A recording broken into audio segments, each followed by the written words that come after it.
সুপ্রভাত আমার প্রিয় দর্শক বন্ধুরা, আরও একটা নতুন সকাল নতুন দিন নিয়ে আমি সুপর্ণা হাজির হয়ে গেছি।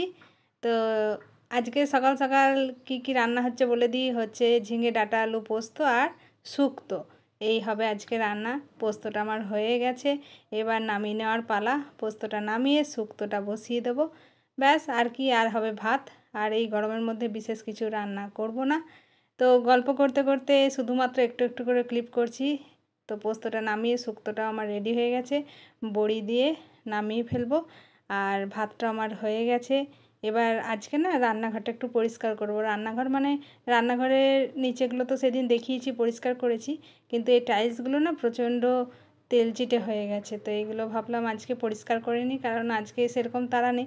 আজকে সকালে যে মেয়ের টিউশনটা ছিল সেটা নেই সকালে, তো ভাবলাম অনেকটাই টাইম পাচ্ছি আর এখন সেরকমও বেলা হয়নি, তো পরিষ্কারটা করে নিই।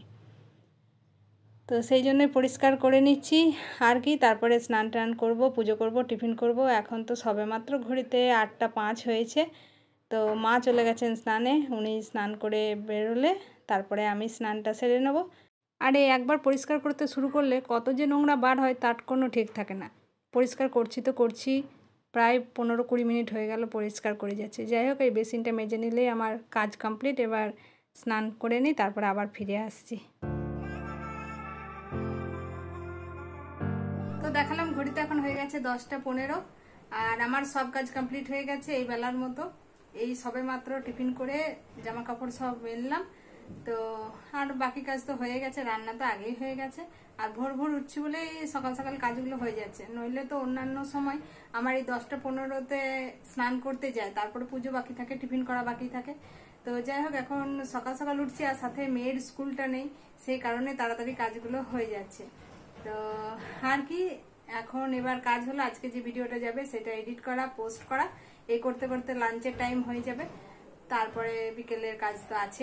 লাঞ্চ নিয়ে বসে পড়েছি। আর আজকে যেহেতু শুক্তো হয়েছে সে কারণে নিয়েছি ঘি আর গন্ধরাজ লেবু। শুক্তো দিয়ে খেতে খুব ভালো লাগে। গুড ইভিনিং বন্ধুরা, এখন দুজনে মিলে বেরিয়ে পড়েছি মেয়েকে টিউশন দিতে যাওয়ার জন্য। আর মেয়ে যাওয়ার পথে বায়না করেছে ফুচকা খাবে, তো দাঁড়িয়ে পড়েছে এখন ফুচকার দোকানে খাওয়ার জন্য। আর আজকে রাতে ডিনারে আবারও বাইরের খাবার এনেছি, রুমালি রুটি, তড়কা আর সাথে মিষ্টি। আজকের মতো এই পর্যন্তই, বাই।